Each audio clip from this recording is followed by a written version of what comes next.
Mintirho, ku avanyisa ka 11. Kambe vaapostolo ni vamakwavo ehosini lava akeke eYudeya va twa leswaku vamatiko na vona va amukele rito ra Xikwembu.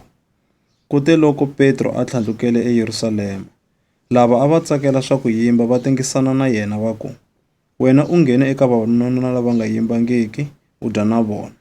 Kutani Petro a sungula ku va byela timhaka hi ku longoloka ka tona a ku, "A ndzi ri emutini wa Yopa, ndzi ri karhi ndzi khongela, kutani ndzi ngheniwa hi moya, ndzi vona xilo lexi fanaka ni nguvu leyikulu, yi ri karhi yi xika yi nembeletiwa hi le tilweni hi tinhla ta mune, yi fika kusuhi na mina.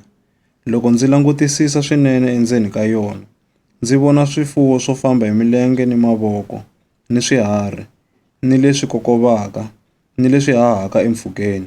Kutani ndzi twa rito leri nge ka mina, Petro, suka u yima u tlhava u dya. Kutani ndzi ku, e-e hosi, ndzi nga swi endli, hikuva a ku si tshama ku nghena xilo lexi yilaka kumbe lexi nga tengangiki enon'wini wa mina ni siku ni rin'we. Rito ri engeta ri huma etilweni ri ku, swilo leswi Xikwembu xi nga vula leswaku swi tengile, u nga vuli leswaku swa yila. Swilo leswi swi humelele kanharhu, kutani hinkwaswo swi tlhela swi tlheriseriwa etilweni. Hi nkarhi wolowo ku tshuka ku humelela vavanuna vanharhu enyangweni ya yindlu leyi a ndzi tshama ka yona. A va rhumiwile ka mina va huma eKhezariya. Kutani moya wu ndzi byela leswaku ndzi famba na vona, ndzi nga kanakani. Na vona vamakwerhu va tsevu lava va famba na mina. Kutani hi nghena eka Korneliyo yaloye.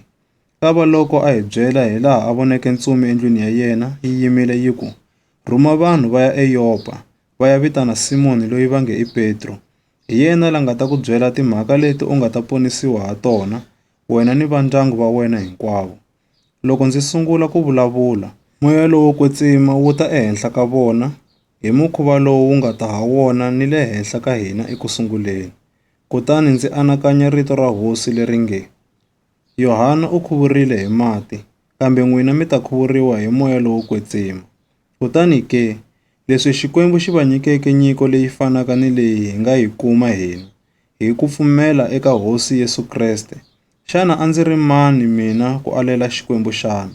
Loko va twa timhaka teto, va miyela va nga ha vileli.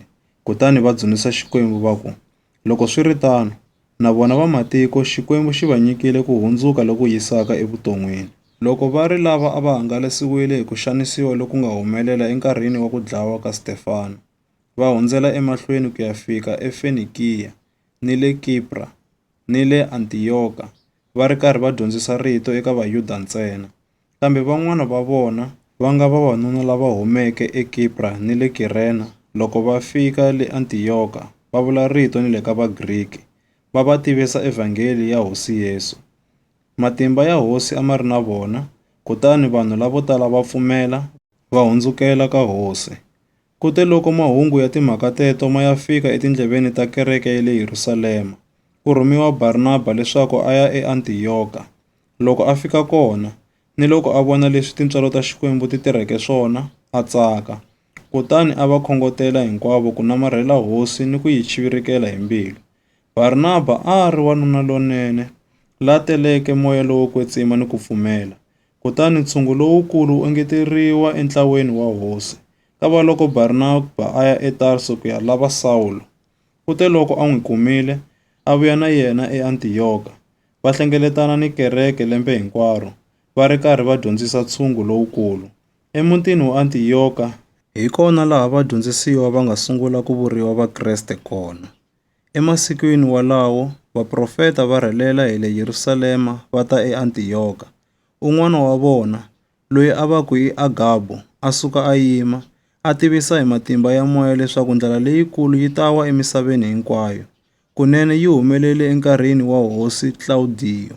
Kutani vadyondzisiwa va twanana leswaku un'wana ni un'wana wa vona u ta rhumela leswi a swi kotaka ku pfuna vamakwavo lava akeke etikweni ra Yudeya. Kunene va endlisa sweswo, kutani va rhumela tinyiko ta kona eka vakulukumba ti famba na Barinaba na Sawulo.